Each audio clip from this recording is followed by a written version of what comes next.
I know, I bet you're thinking, where on earth have you guys been? But you're probably not, most likely you don't care. However, if you were watching our videos from 2 years ago, you might know that we were up on the Ningaloo in WA, that we made the decision to come home back to Victoria after a year of travelling, and that we were gonna keep making videos. But we haven't posted anything on here in almost 2 years. Sorry about that. We've both just been a little bit busy. Anyway, here's an update from us and a bit about what's to come. Hello. This bad boy up. We're back. So it's been a while. It's been a while. We've been a bit silent. We've been very silent actually on here on YouTube. It's been 2 years since we got home from our trip, and I was just checking before. I think we said about 4 times in our last videos and posts that we've ended our trip, but we're not going to stop making videos. We're going to keep making videos, like, don't worry. And then we just went completely silent. Even though we're home, we're not going to stop making videos. We want to keep making videos. So we're sorry about that. Yeah, apologies for that. Also, just wanted to address the people that asked if we've broken up. No. We're still together. But yes, apologies for the radio silence. I think initially we thought when we returned home that we just have like all these ideas to just keep, putting our creative energy into videos, but we kind of just lost it. I felt like we didn't have much to make videos about and just sort of got back into, routine of working and things like that. And we just stopped. Yeah, and I also think it was difficult because we really loved making the videos, and what we knew how to do was to make videos when we were out and visiting beautiful places and we were going diving. It's easy to make videos about new places when you're traveling around. You don't really have to think about it. And so when we got home, it didn't come as easily, and then we kind of stopped. No, we definitely did stop on here. But yeah, we just wanted to update you on where on earth we've been for the last 2 years and what we've been up to. So we are back living in our little seaside town of Ocean Grove, where we started before we left on our lap around Australia. We live in a little shack by the beach, just Mitch, myself, and our cat Reuben, who's a bit of a beast. Yeah, I guess we've just been trying to figure out our paths and have been living quite a meaningful, wholesome life, I would say. Yeah, what else are we doing? We've been getting into gardening a lot and growing our own food, and that's been really exciting and fulfilling. We ride our bikes everywhere, down to the beach. One of our favourite things to do now that we're back in a house is cook. So our favourite thing is cooking dinner together at night time, and having the space to do that and using an oven and everything is so fun. That's one of the things I love to do. Yeah, a bit of surfing. We still have our van and we take it on little camping trips on the weekends and things like that. But yes, the van is still kicking, which is really nice. But probably spends most of its time in the driveway. Yeah. Now, doesn't get out that much. Mitch tries to ride his bike literally everywhere, so that means that the van just sits here by itself all lonely. But good for the environment. Poor van. I guess upon returning home, a big thing for both of us was what is our purpose and what's the next thing. In a way, that's why I wanted to go on the trip, because I was trying to figure out what I wanted to do with my life, and I thought going on a big journey would, help me find that path. Came home, still didn't know what I wanted to do. Some of you might remember that my background is in environmental science.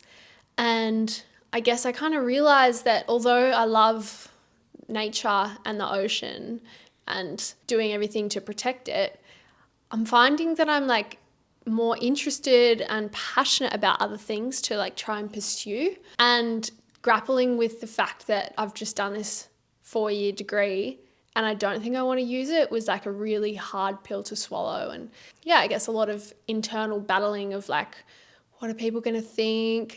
I don't know, just pressure I'm putting on myself thinking that people will judge me or something. But anyway, finally got over that, I guess, the fact that I want to do different things. And yeah, I've been delving a lot into, I guess, health and food and yoga, because those are the things that bring me a lot of joy.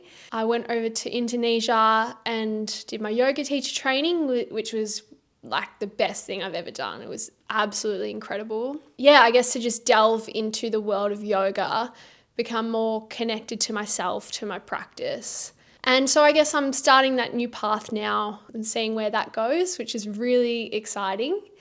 I've been working in a little Whole Foods store cafe for the last 2 years, which has been really lovely to feel very connected to the community that we're in. I've met so many people through it, and just to be surrounded by beautiful, healthy food and products. Yeah, it's been really nice. But yeah, who knows where I'll go with it all. I'm still trying to figure it all out, but it's been fun and new and exciting. I guess, yeah, we've both been getting a lot into environmental activism, which we hadn't done a lot of beforehand, apart from, the odd paddle out or protests and stuff, but not like really. But yeah, I'll let you talk about that.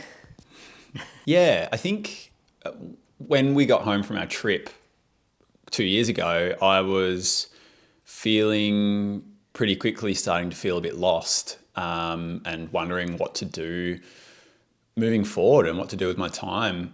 And I think because we were, for such a long time, we were saving money and working pretty hard for the trip and working on the van for the trip. And then we went away on the trip and we were so busy all the time, and then got home and all of a sudden it was time to kind of reflect and figure out what's next. And that was a bit tricky. And pretty quickly I was just looking around at the state of the world, really, and the state of the planet, the climate crisis, just seeing, headline after headline of things getting worse, climate records being broken all the time.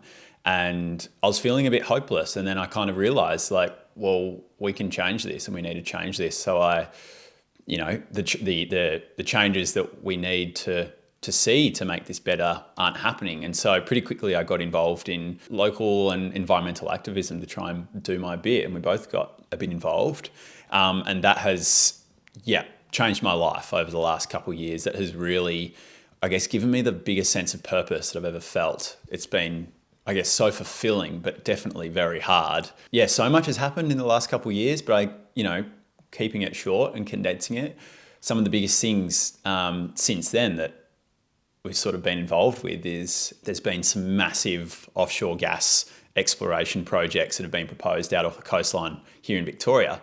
So we got involved, with mobilising community members to push back against this project. And, people all along the Victorian coastline got involved. We got politicians involved, we're joining forces with environmental groups. And I came in late. I got involved after this campaign had already started, and we ended up winning this campaign. We stopped, we won part of the campaign. We stopped a massive offshore gas project from going ahead from community activism. And the Norwegian company who wanted to do that pulled the pin in September last year. So, and a lot of other stuff's been happening. I've been pretty active on my Instagram, on social media, making videos about climate change awareness and stuff like that. And then more recently, probably the biggest thing was I ran as a candidate in the federal election for the Greens. So that was an interesting experience. That was not anything that I ever thought I would do. I never wanted to be a politician. I never wanted to get into politics, but, I just feel so strongly about the change that we need and just how desperate it is. I really just want to try and do what I can. So becoming a candidate during the federal election was something that I could do. And that was a really great experience as well. And I think I'll make another video talking about that. I could, definitely talk a lot about that now, but that was a month ago when that ended. And that's really why we haven't been making videos. We've both been very busy on our own journeys, but still together. Might I add, Mitch ran like the most amazing campaign here for the Greens. Got so many people involved in politics that had never been involved, and has just like re-engaged a lot of people to give a shit and to know that they can be involved and actually like help to make a difference. And it's been really, really inspiring. Like, you're just such a powerhouse and you should be so proud of yourself. Thanks.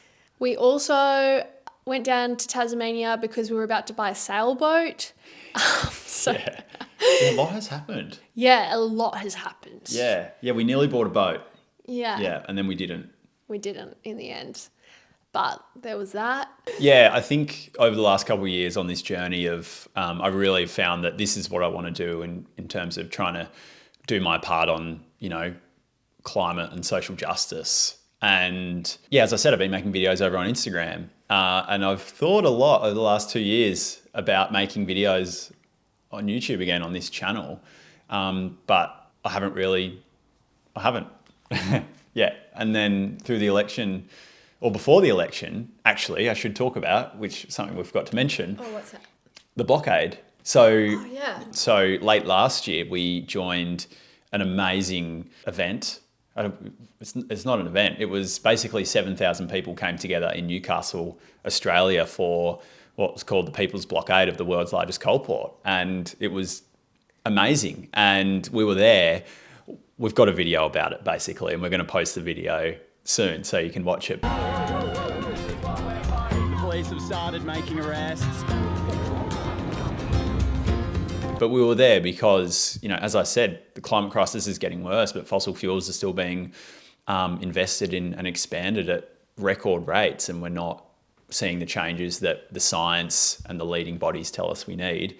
And the blockade was really demanding the Australian government, have a phase-out plan of exporting coal and a transition pathway. And so we were there. It was incredibly inspiring. We've got a 25-minute little doco from that weekend in Newcastle, which you're about to see when we post that. And we made that video because I really wanted to, start doing these longer sort of form videos again. So we did that, and then the election came around. So then I didn't do any for the election. But now that it's over, I've decided I want to start creating longer form video again, and I'll probably be putting more up on this channel, and I might be changing the name of the channel as well. So it was called Roaming the Blue. That was our travel video channel. We're not going to be traveling and making videos anytime soon, I don't think. But yeah, so we didn't lie when we said we were going to keep making videos. It just took a while. It's taken a while. We've just been finding our feet Yeah. ever since we're getting home. But I think we've kind of found our feet now. Yeah. Yeah, it's exciting. Yeah. Cool. Well, if you made it this far, nice work. Thank you. And yeah, thanks for watching. That's a bit of an update on us. And yeah, I don't really have anything else to say. Watch this space, because you might be seeing a whole lot more of Mitch coming soon. And maybe some of me, but maybe not much. An appearance every now and then. Yeah, I'll make a cameo. Cool. Thanks. See ya. Bye.